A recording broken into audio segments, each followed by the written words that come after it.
She's alive. Alive! Hello, and welcome to the Final Girls podcast, where we explore the intersections of horror film and feminism. This is Anna, co-founder of the Final Girls and your podcast host. For the next few months, we'll be tracing the lineage of female monsters in horror cinema. In each episode, I'm joined by a special guest to dive deep into a monster movie or a monster double bill. And in today's episode, we're going to be discussing two female-centric takes on the Frankenstein story.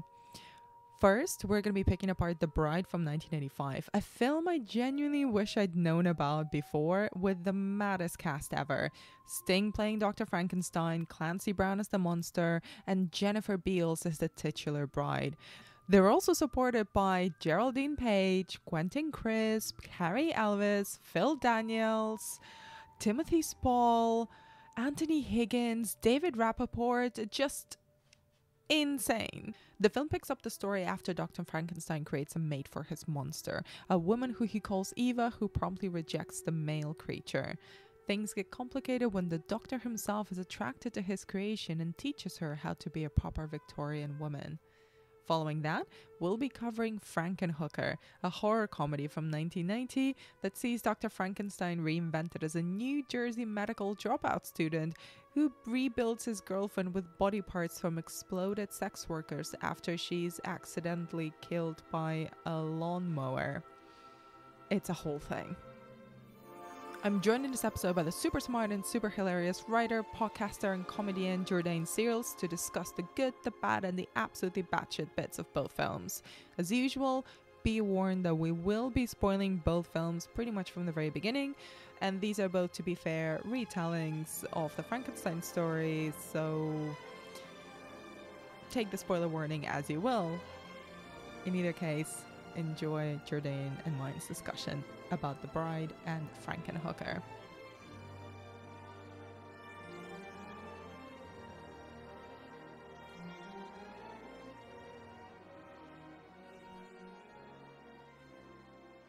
Jordan, thank you so much for coming onto the podcast and for watching these two absolutely insane movies with me. Thank you so much for having me. So this whole series of the podcast is looking at female monsters on screen and how they've evolved and how they've been presented through horror cinema. So we're going to be chatting about The Bride and Frankenhooker, which are both kind of female-centric reimaginings, which is kind of a generous word for them. Reimaginings of the Mary Shelley Frankenstein story. So to kick off, had you seen either one of these films before? I saw Frankenhooker before, so I was watching it for the second time this time. Mm-hmm. And had you seen The Bride before? No, this is my first time seeing The Bride, but you know, it's Jennifer Beals. Jennifer Beals is like one of my favorite actresses, so it was just great to see her in this film, and she's really great in it. Oh my god, I didn't know that. That's amazing. I love it when those kind of kismet moments happen, when I get someone to talk about a film and they find something that they really love about it and they hadn't seen it before. So I'm glad that's also happened here. She is like one of the best like physical actresses in my opinion. And I should write an essay about her. She's so good. Anyway. Please do. Genuinely, please do. So let's kick off talking about The Bride from 1985.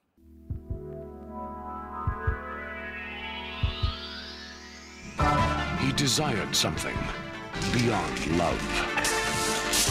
I might make the new woman, Clavell, independent, free, and a fit companion for the genius of Frankenstein. He created something beyond woman. Beautiful. Where did I come from?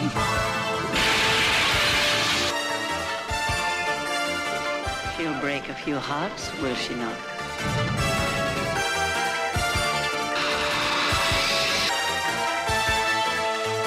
Who is she, Charles? What is she? You must obey me. I will not obey you! You didn't create me! You didn't create me!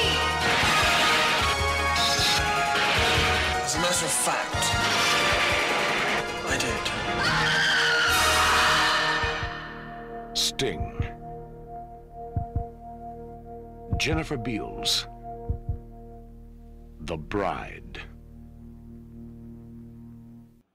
This was also my first time seeing it. So what did you make of the film overall?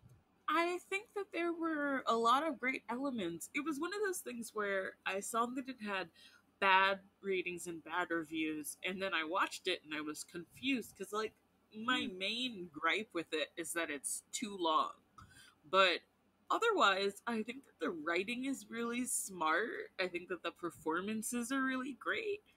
Um, and I like this, the kind of conversation that like it presents because it's like he builds Sting, Sting playing Frankenstein, Yes.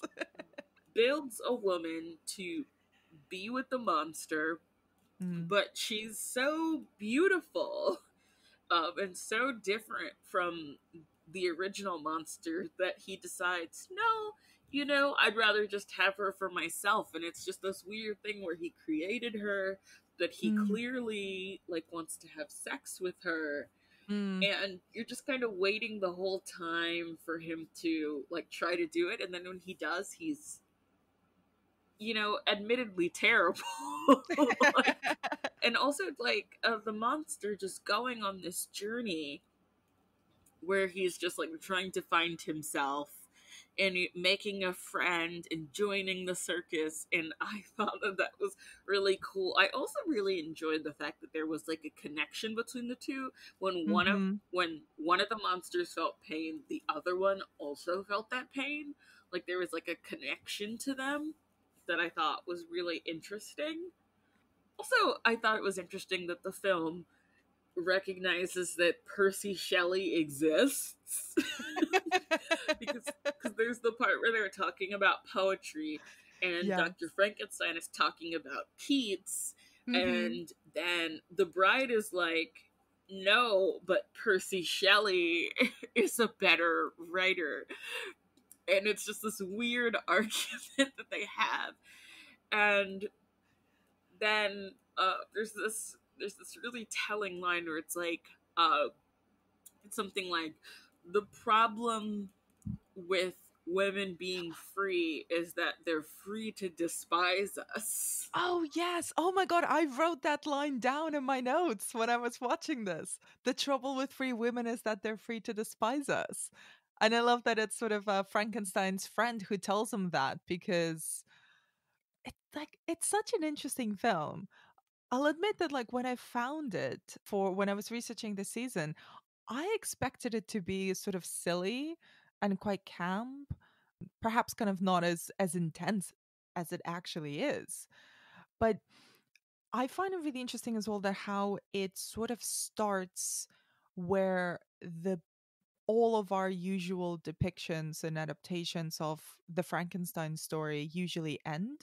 So the monster's created, the monster's found Frankenstein. He's convinced him to create the bride for him. And the film really starts with her creation.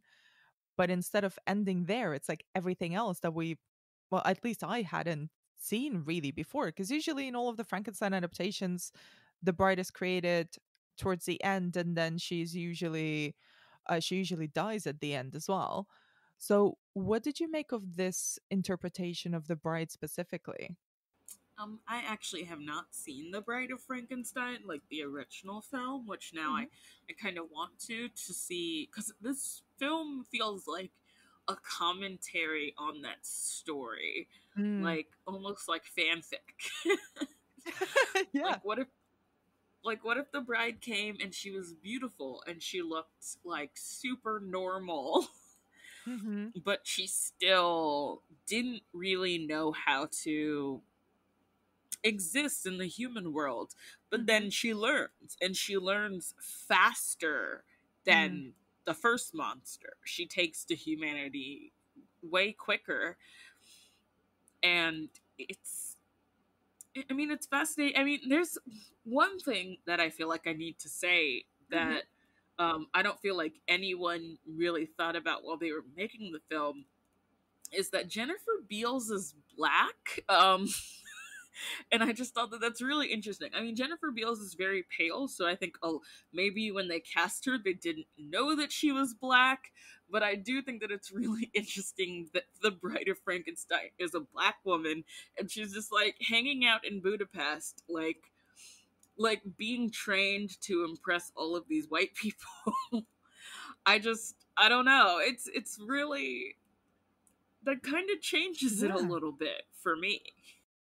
No, it totally does. What layers kind of additional meaning do you think the fact that Jennifer Beals is a black woman brings to this retelling? Well, because she's trying to assimilate into this very, like, Anglo society where there Mm-hmm. are certain, things that she needs to learn. There's the part where she meets the older woman who's like a countess or a dame or something, and she has to impress her with her manners, and like she's impressing everyone and everyone's super Mm-hmm. into her, and then she sees a cat and she's never been told what a cat was before, and she just freaks out, and then Yeah. suddenly it's almost like she's assimilating into whiteness, and then she's afraid of Mm. the cat, and then suddenly it's like she does not belong there, and her Mm. being like black and also not human, really. Mm-hmm. It's those two things like working together, because like Mm. it reminded me a little bit of Belle. I don't know if you've Mm-hmm. seen the film. Yeah. Have you seen it? Yeah, the Emma Sunday film. Yeah. Yeah, it's like Belle is trying, she's part of high society. She has the money, she has the inheritance, she has the Mm. status, she has the clothes, but she's black. So there's this interesting, like, fascination with, like, sexual fascination with her, but also this feeling that she is below everyone and like her Mm. status. So you kind of see that with Carrie Elwes' character, where it's like he's sexually fascinated by the Mm-hmm. bride, but he doesn't respect her. And Mm. the same thing for Sting. Like Mm-hmm. Sting, like raises her to be, you know, basically of the same level of intelligence Mm-hmm. and manner as him, but he still, for some reason, doesn't really see her as a full person. Mm-hmm. And it's so interesting. I mean, it's like almost just like it doesn't matter like how much you do, like you're still black. So there's always going to be this feeling that you have to work harder and Mm-hmm. compensate more and be more, perform Mm-hmm. humanity more carefully than other people. Because you could say, the bride is technically a monster, but it's Mm-hmm. Dr. Frankenstein who's actually monstrous, as Carrie Elwes who is actually monstrous. Like, almost every man that she interacts with is bad. The women are actually Mm-hmm. much better, which I think is interesting, that like women are totally fine with her, but men are just very weird to her. You're right. Like the way with the Carrie Elvis character, I find him really interesting because he's so instantly, they're kind of both into each other from the very first encounter. And it's sort of an awakening for her as well, of her learning about her own sexuality and her own kind of agency. And that's also the origin of like Frankenstein's jealousy towards her, because he is sort of grooming her to be the perfect woman for him, not to be a woman and discover herself as a person in herself. But that moment when she has that encounter with Carrie Elvis's character, and he sort of discards her straight away, where he's like, oh yeah, I'm done with her, she just threw herself at me, this over sexualizing of her, which again kind of gains a whole nother layer of meaning of the way that black women have always been over sexualized in cinema. Yeah, because it's like she passes as long as she acts a certain way. But as Mm, soon as she stops acting the way that they want her to, suddenly she's not. She like passes into whiteness and then she doesn't. You mm, know? Like it's very precarious. It made me think a little bit of the classic film Showboat, which like has a reveal of a woman ending up being partially black, and even though she has like assimilated perfectly into the society, everyone kind of turns on her after that. I was actually going to ask you to expand a little bit on Jennifer Beals and her performance. You mentioned that you really like her and kind of her physical performance. And this is, I've seen her in biggest things that she's done, but I've never seen her really do something as layered as she's going here. It's both a very intensely physical performance and also demands a lot from her, just very focused on her face as well throughout the whole film. There's these very beautiful close-ups of her. Yeah, yeah. I mean, there's portions of the film where she can't really speak, or Mm, she's trying to find the words, but so much of her emotional state, so much of what we learn about her is in her eyes, her head, her mouth, the way that she reacts to things, her body. mm, You know, when she sees the cat, her entire body like tenses up and she just like hisses at the cat, which is like a very loud hiss. mm-hmm, And it's like she does so much without really saying, like, she doesn't have that many lines at all. mm. Until near the end when they're like arguing about like literature, and when she's like, "Oh, well, you created me, but you can never have me," which is such a great scene. It's an amazing scene. Like, it reminds me also, she one of her most known performances is Devil in a Blue Dress, Mm-hmm, which, like, I hate to spoil a very old novel and like a 20 something year old film, but the twist of Devil in a Blue Dress is that she is biracial. um because she's seen as a white woman through most of it, and mm-hmm, everybody's constantly asking, why is she hanging out with all these black people? And the twist is that she is partially black. So a lot of, and of course, like, because that's a noir, so much of it is like in her body language. mm-hmm, Like, she doesn't move like a white woman, but she's supposed to be a white woman. mm-hmm. And of course, like, I'm trying to think of other, like, I actually, some of my favorite performances of hers. Have you seen her in Vampire's Kiss? I have, yeah. Yeah, yeah. That was like, because I mean, Flashdance, of course, there was like a body double for a lot of the Mm-hmm, dancing, even though I think that she's great in Flashdance as well. But in Vampire's Kiss, like, she's so good at like coming off as a supernatural being. Like, mm, I mean, people think about Vampire's Kiss, they only think about Nicolas Cage, but mm-hmm. she's fantastic in it, and she's the vampire that sets it off. She's the one that bites him. And I just love that I think that this maybe is like her first performance that I've seen where she's not really being a sexual person. So that was like an interesting layer to see, that she's not being sexual, which is what I know her as. Mm. It makes me think of like an alternate history where she was able to do more art house films, and just the kind of performances that we missed out on with that. Like, I totally feel like she could do like a sultry Isabelle Huppert kind of thing if she was given the space to do that. I don't know why I immediately stuck to Isabelle Huppert, but I was thinking about Elle. Maybe because Isabelle Hooper, when she plays kind of, she's a lot of her characters, or most iconic ones, are very sexual women. Like, they've got a lot of agency in how they handle themselves and present themselves sexually. So they are fully kind of in control of their bodies and their sexuality. At least the performances that I'm thinking of, kind of in Elle, even in something as extreme as The Piano Teacher. But what I found really interesting about Jennifer Beals and The Bride is that she actually has that same vibe of sort of being much more in control of her desires as she discovers them. Whereas everyone, especially Frankenstein, keeps trying to just see her as as a piece of meat and to over sexualize her and to control her, but she's having none of it.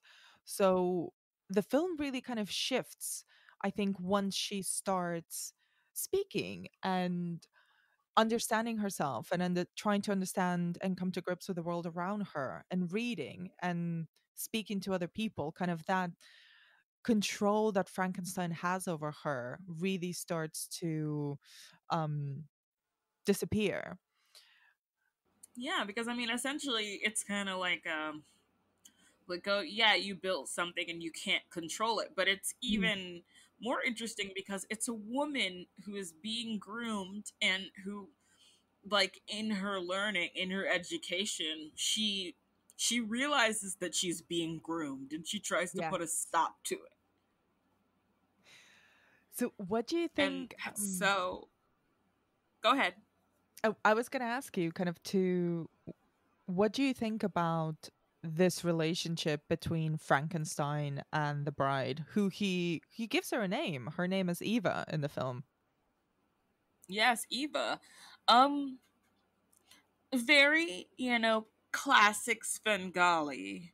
You know, Yeah. like I have. It's just weird. He's trying to do something charitable for his monster, and then he's just too selfish to see it through.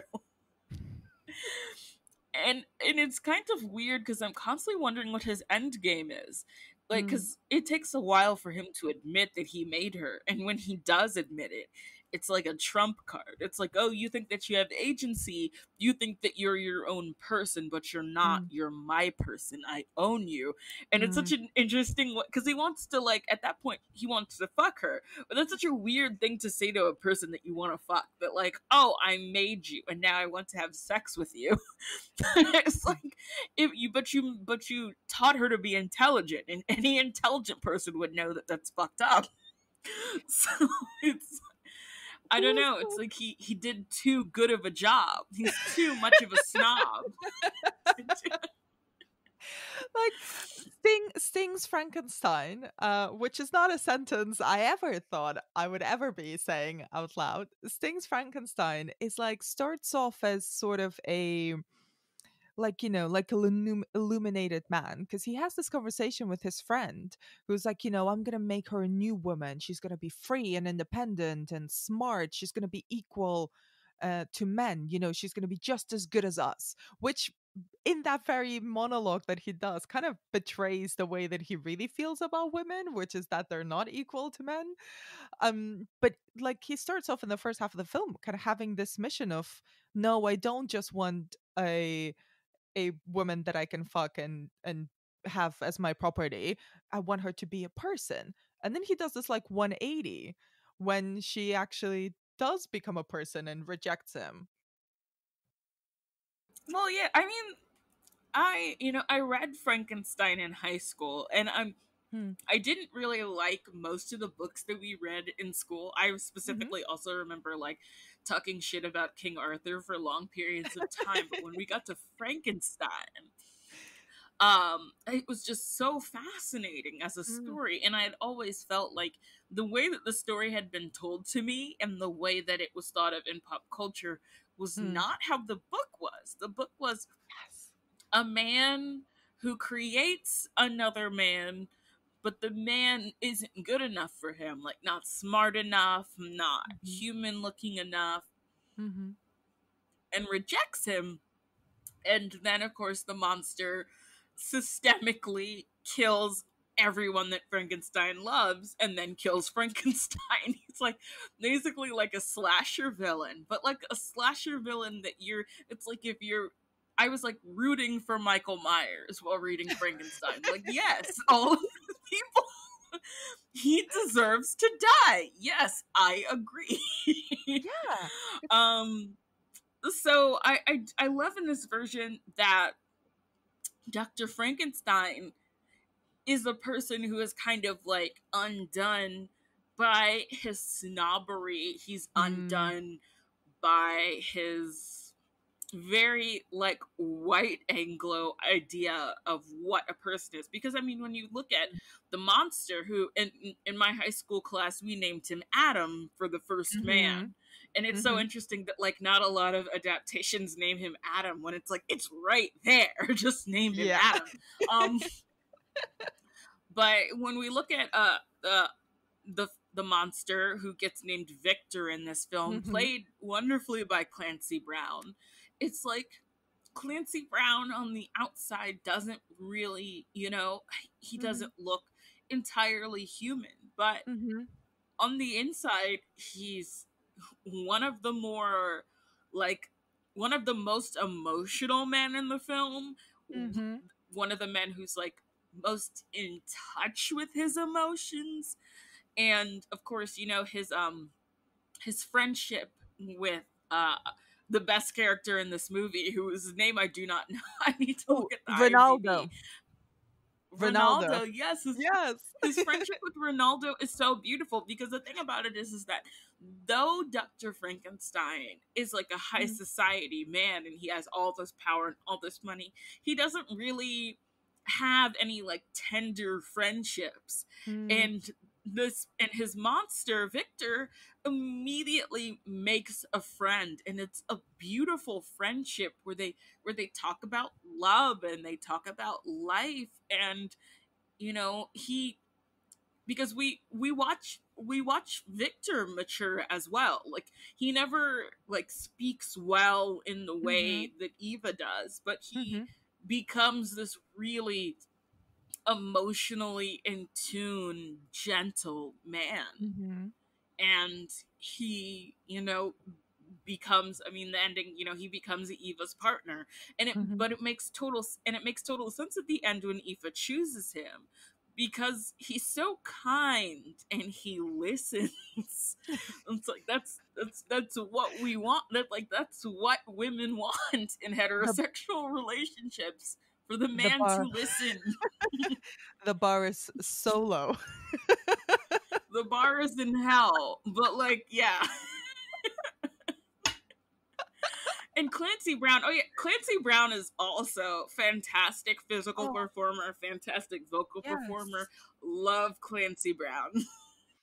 I love him, and this is such an interesting film, because I was going to ask you kind of what you thought about their dual journeys. You kind of mentioned at the beginning it's a little bit too long, in my opinion. Like, it's about 2 hours long, and I think you could lose about 20 minutes of that. But I find it really interesting that we constantly keep in touch with both the monsters.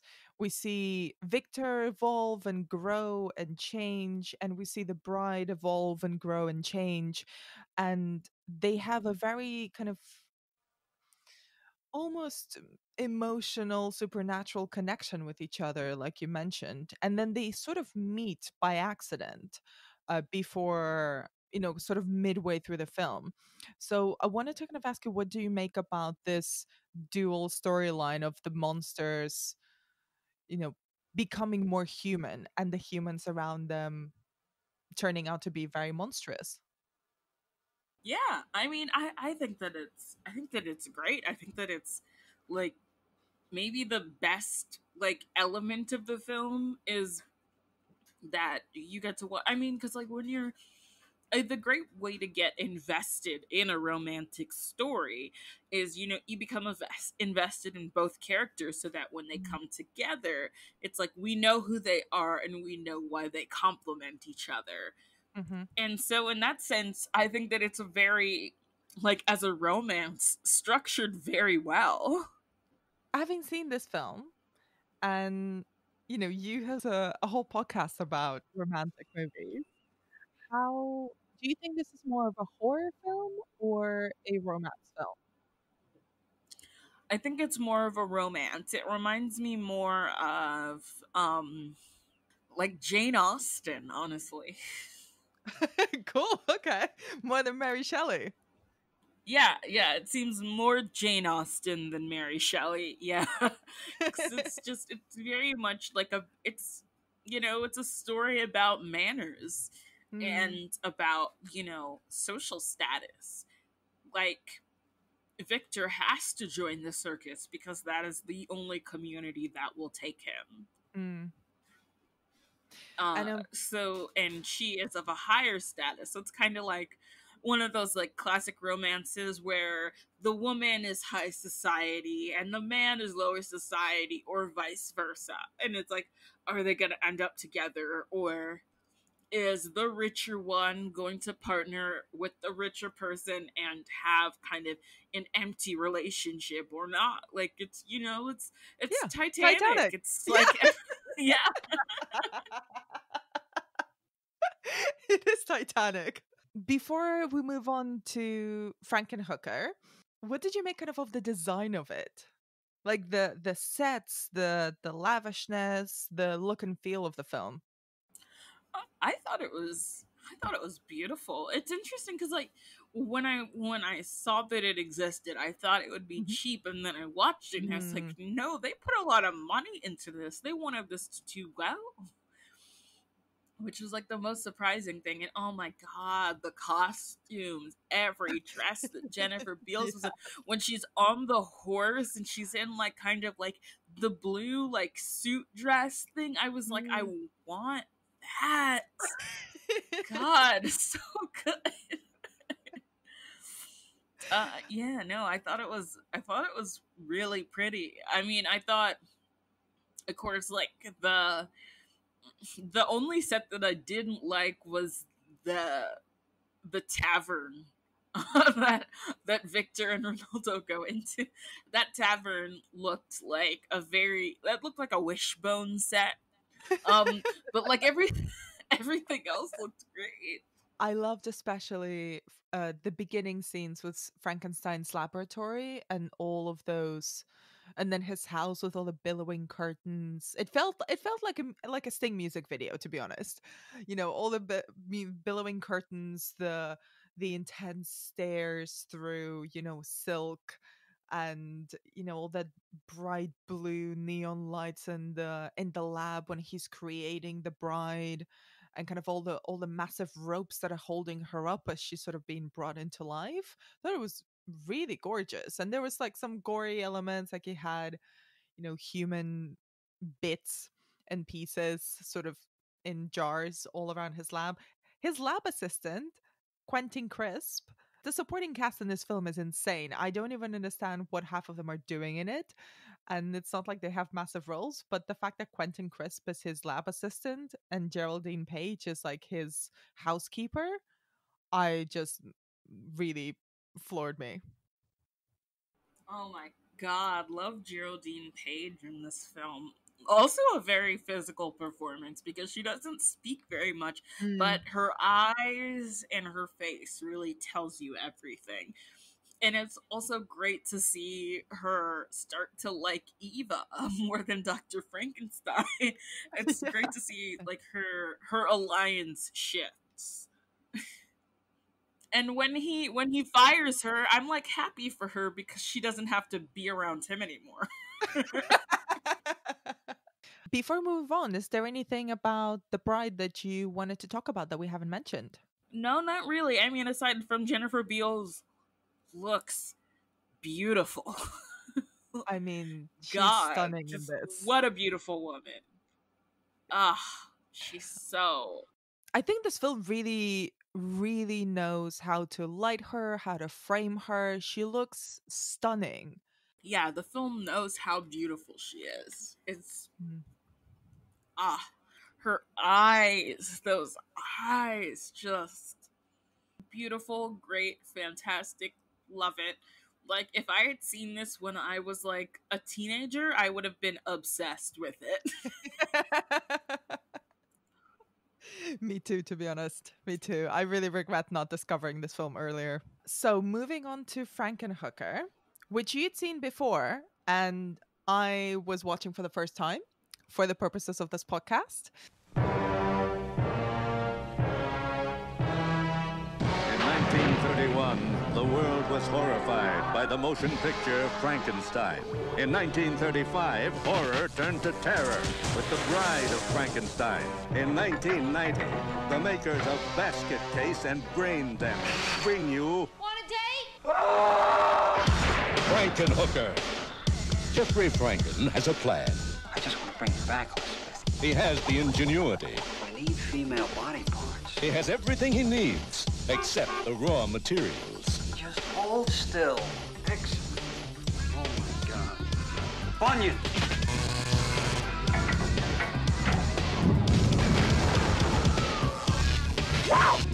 Jeffrey's creation is alive. Looking for some action? Oh, yeah. She's sexy. On a date? You going out? I'm on my way home, but thanks anyway. And she's sutured to please. Listen, I'm looking for a very tall, attractive woman. She's purple. She's got fresh scars on her. She's in the bar. Now a motion picture like no other. A tender story of love and romance. On a date? A gripping tale of lust and revenge. Frankenhooker. Incredible. Some assembly may be required. What did you make of the film when you first watched it, and how did your opinion change or rewatch, if it did? Well, I mean, Frankenhooker is kind of one of those films, one of those horror films that's like, you know, it's supposed to be campy. It's supposed to be social commentary in a weird way. It's kind of like this weird kind of like camp horror that was really big in the well, it depends on who. Like, I mean, Herschel Gordon Lewis, like it's very rendition of that kind of work. Yeah. But also just like early 90s and 80s camp horror. And I mean the Frankenhooker. Yeah, this was the director of Basket Case and Brain Damage, which I have seen Brain Damage. I mean, Basket Case is a huge one. And Bad Biology, which is kind of like a really infamous cult film. Have you seen any of his other work?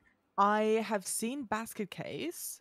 I have not seen Bad Biology, but I was reading up about it just before jumping on the recording with you, and I was like, this sounds insane. I need to see it immediately.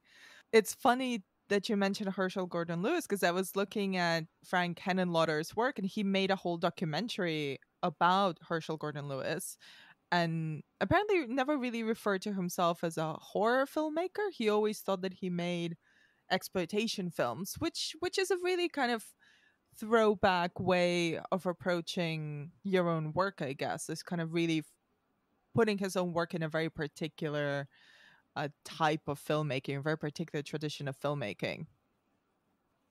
Well, yeah, and I mean exploitation, like sexploitation and blaxploitation. It's like there's a degree of social commentary there. Yeah. But it's heightened and kind of distorted. And I mean, you see this here in Frankenhooker, where, you know, it's weirdly commenting on a conversation about whether, like, sex workers and are they safe. And there's that clip in it about the legalizing sex work as a way to protect sex workers, which is something that I support. And I mean, it's a debate that's been going on forever, but yeah, the correct thing is to legalize it. Like, there's no reason to have a debate anymore. There's that, and it also comments on the crack epidemic of the 80s and 90s, which is interesting. Like, comments, I feel, is a generous term, but, you know, it gestures toward it. It's very much placed in its moment in time where it's commenting on things that were actually going on at the time. Yeah. Commenting is a generous term. Maybe winking is more appropriate for Frankenhooker. But one of the things that I found interesting about watching these two back to back is the fact that they're both, well, I mean, they're both obviously updates, very female-centric updates on the Mary Shelley's story, but also they both are really preoccupied with the idea of creating the quote-unquote the perfect woman. And this is very comedic in nature, and the whole scene and the premise of Jeffrey Franken going to kind of corralling a group of sex workers to try to pick out parts of them to make the perfect woman is played for laughs. But what do you think about this idea of him sort of rebuilding his deceased fiance from bits of sex workers. I mean, it's wild. it's it's such a wild idea, but I mean, it's almost like, well, because like when we meet her very briefly at the beginning, before she's mowed down by the lawnmower, she talks about how she's overweight, which she's not. She's just like a regular sized woman. But everybody treats her like she's overweight. They don't want her to eat pretzels, which is such a weird thing. Like, pretzels don't make you fat. Like, I don't know, it could have been like chips or something. Like, pretzels at least have like some good starch in them. Like, I don't know, it's such a strange thing that she can't eat pretzels. And she talks about how Jeffrey, which that's his name, right? Jeffrey Franken. He you find out that he stapled her stomach. Like, this is a guy that does not have a medical degree. He gets kicked out of multiple medical schools, but she lets him staple her stomach.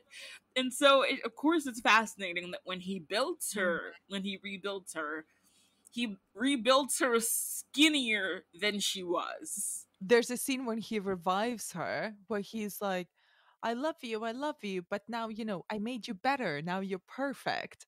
And it's obviously just about her body, but also the scene where he's measuring women's body parts and sort of literally ticking them off. Like, at one point he puts like a tick mark on a woman's ass, and like that's the bit that ends up on Elizabeth's kind of Frankenstein body. Yeah, it was so odd watching him. Well, because like he goes and he's like, okay, so I need to bring a bunch of sex workers for this party, and then I'm gonna pick my perfect woman. And he's just looking at all these different parts, and the whole time I'm just like, why don't you just kill one and cut off her head? It's such a weird concept that he just needs to put all of these parts together, because by the time Elizabeth is put together, her head is paler than the rest of her body. So she's like, it just doesn't it's so wild. Like, he couldn't just, like, the pale one, like the palest woman, which is the redheaded woman with the bad tattoo, the whole time I'm just like, just pick her. Why are you looking at this Chinese woman? Why are you looking at this black woman? And it's just weird because it's like she becomes like different races. She's not just white at the end. It's just so strange. Such a strange concept that she becomes like multiracial via her parts. It is wild. And it's also like, why would you prefer to murder, say, I don't remember how many of them there were, but like, there's a whole room full of women. Why do you want to murder 10 or 12 women instead of just one?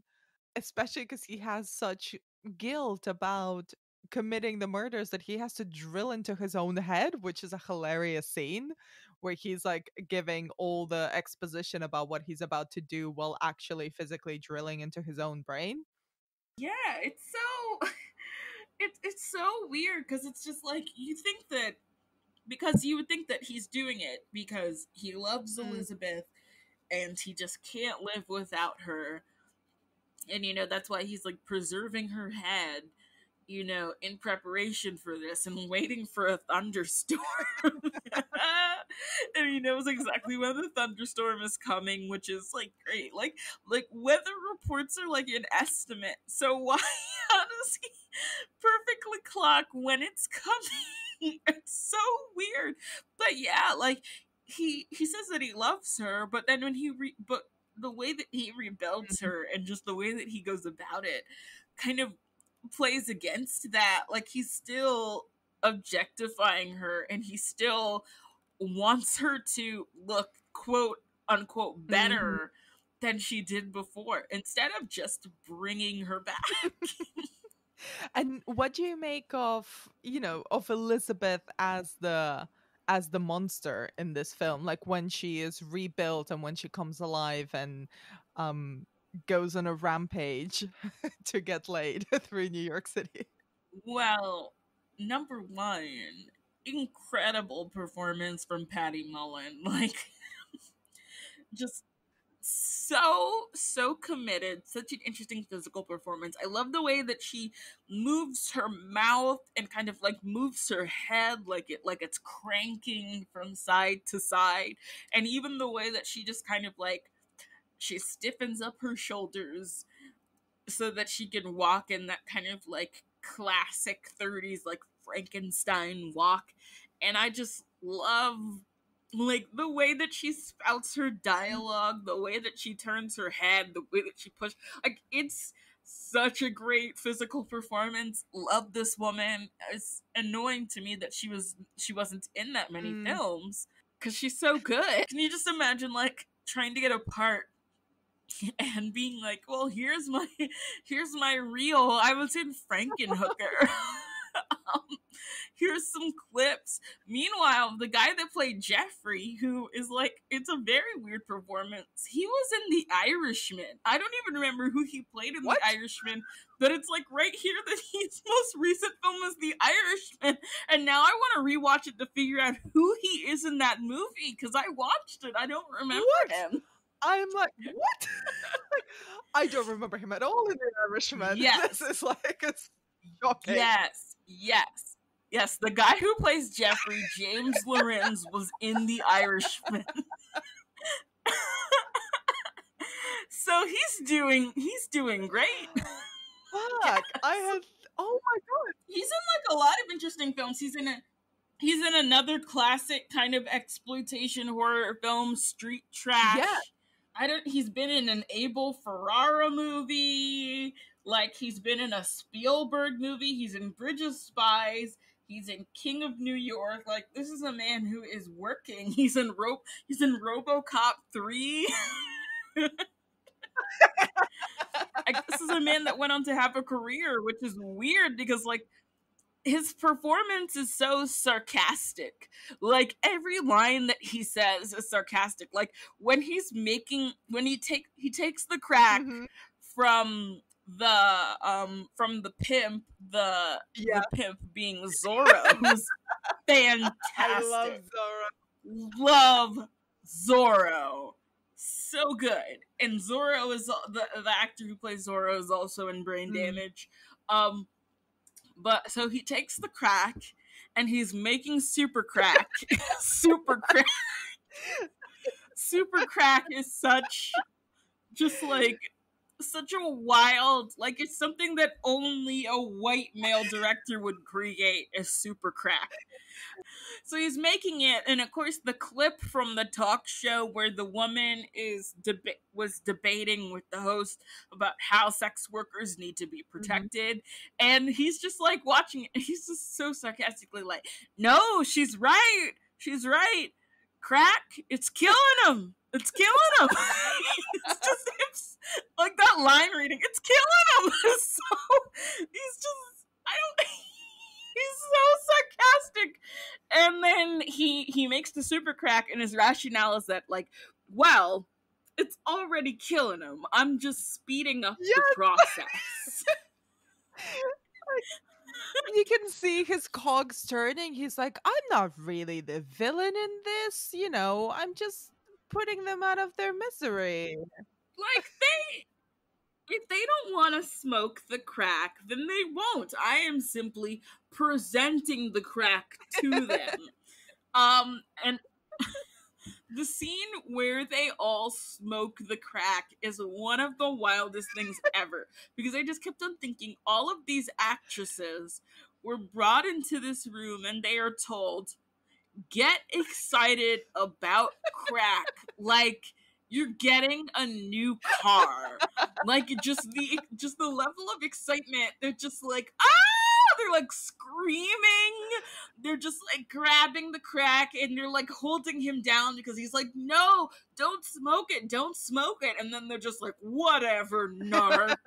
Like, and they're just like smoking it. Like, they're smoking the crack like they're smoking weed. Because like I get that excited about smoking weed, which like is not going to hurt me. Then this excitement, like smoking crack, like, which I surprisingly know a lot about. I'm not gonna say why, but like smoking crack is like not something that you're just like, whoa, it's time, it's crack time. Like, that's not how it's done. Also, like, crack isn't smoked at parties. Like, cocaine is for parties. Crack is like when you're alone. Like, it's so weird watching a party of people smoking crack. Like, it just doesn't, like, it just does not make sense. There's not like a crack o'clock. You know, you don't bring it out on a little little plate. Here's the cheese and here's the crack. Help yourselves. And this came out 1 year before New Jack City, which New Jack City is very much like a crack is killing the black community kind of like cautionary movie. And I remember, like, the first time I ever watched anyone smoke crack in a movie, it was Chris Rock smoking crack in New Jack City, and he plays this character named Pookie. Who is just like this, like, and it's like this whole like sad kind of somber thing, and so it's so like the cognitive dissonance with these women smoking the super crack.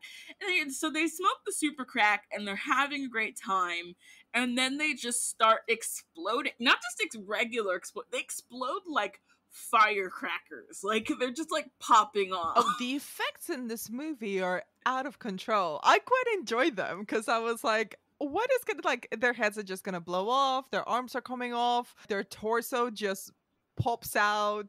It's intense, but it's also like, it's very fake. Like, it doesn't feel gory, does it? No.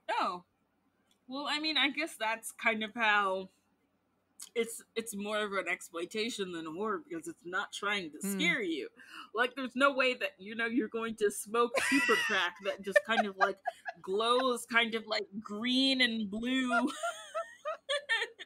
I just can't get over the super crack. No, the super crack is like, it's wild. Like, I mean, it is #problematique, but like, you know, so is the whole movie. Also, I mean, there's so many interesting things in this movie. The brain that he has with the eye in it that he keeps in a tank like a pet. Like, I kept on waiting for that brain. I wanted that brain to be liberated. I don't think I wanted the brain. I wanted better for that brain. I wanted to know the journey of that brain. How did he get that brain? Whose brain is it? Where did the eye come from? Did he get the eye separately and stick it into the brain so that the brain could look? There's a lot of questions about that brain. So many questions. And okay, so he also like creates this estrogen based blood serum that's like purple goo, like Barney the dinosaur purple. And it's just where he keeps Elizabeth's head. But he like brings her back with this. I'd love to know just like the specifics of this estrogen based blood serum. Like, he can only bring back women for some reason. He doesn't have a testosterone version. Also, would the testosterone version be like a more masculine color, like blue or something? Like, would it be a green? It like yeah, it's the other like super intense scene is the ending, and specifically when like Zorro storms into Jeffrey's lab, and when all of the bits of the sex workers that Jeffrey's been keeping in the purple goo sort of come after Zorro, but they're all spliced together. Oh man, that's so good, because like at first he's kind of like a sweet character. He's just like, my bitches, I love my bitches. Where are my bitches? I'm worried about my bitches. And it was so good. Well, I was watching it with my fiance, and he was just like, can he call them something other than bitch? And I was like, honey, in this context, bitch is a term of endearment. And like for a while he's just like really sweet, like he just seems to really care, and then like he gets frustrated at the end, and he's just like, you know what? I don't know what's going on, but that's my bitch's arm. That's my bitch's leg. You're my property. And he just like, he comes to reclaim it. And he's just like saying, I loved the part where he's just saying all their names, like Crystal. Because he says all their names, and then of course the body parts come out of the blood serum fridge, the fridge full of blood serum, just like come after him, and then just like pull him inside. It's like, oh yeah, you were looking for your bitches, well, we're right here. But also he has like the bag full of crack, and he sort of brandishes it in front of them in the middle of the room, like he's trying to lure them out, which he does, kind of. Yeah, like he's just like, I know what you want. You want the crack. You want this crack. I love it. It's wild. It's so good. And then like when they take him into the fridge, and then the hand comes out again just to get the little bag of crack and just sort of laughs. I'm not sure how they're laughing because there's not that many heads left in that freezer, but it's an amazing ending for Zorro. I mean, he got his bitches. He did. They're reunited. It's a happy ending for them. Yeah. Beautiful ending for Zorro and the bitches. To start wrapping up, what are your thoughts about the way that it ends, especially for Jeffrey and Elizabeth? I think that it's a great ending because it's just like, okay, you decided to play God and you decided to put me on this earth in this body that I'm not comfortable in this kind of weird, monstrous existence. So guess what?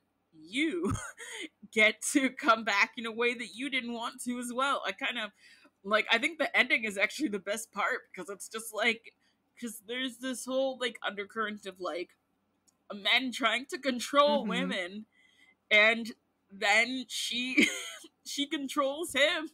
I mean, because and I also love that like the body that she puts Jeffrey in is like a way more cohesive body than hers. Like she was way more thoughtful about everything fitting together. She's done a better job than he did. Yeah, she did. Yeah. Well done, Elizabeth. And, yeah. I mean, once again, #problematique that she, like, brings him back, like, as a woman, and, like, the horror is, like, where is my Johnson? He's just want to know where his Johnson is. But, yeah, no, it's fascinating. Also, it reminded me, just real quick, have you ever seen The Skin I Live In? Jordan and I worked on that film. What? Yeah. Oh my God. As soon as we get off this, I want to have a full conversation about this. Because that movie, like, I don't even know if I like it, but I've watched it multiple times now, and I just can't stop watching it. I did think about that film while I was watching this, but obviously, like, miles apart. I don't want to talk about a Pedro Almodovar film in the same context as Frankenhooker, but I see what you mean. It is problematic in so many ways. I think that the ending is fitting for Jeffrey. I think that Jeffrey needed to be taken down a peg, and like, you know, in the context of these films, the idea of woman as something to be dominated. So like, thematically, him becoming what he controlled is a fascinating concept. To round off our conversation about both these films, how do you think they fit into our idea of female monsters on screen? You know, honestly, this is like the first time that anyone has asked me to talk about female monsters, and now I kind of like want to do more research into that because it's just something that I hadn't even thought of, and it just opens up a whole like collection of films that I can watch. But I think that I think that like thematically, like in terms of these two monsters, these are women who were created for a certain purpose and then balk at that purpose and reject that purpose. So in a sense, like, you could make the argument that there could be a feminist reading of it where it's like where they're really reclaiming who they are.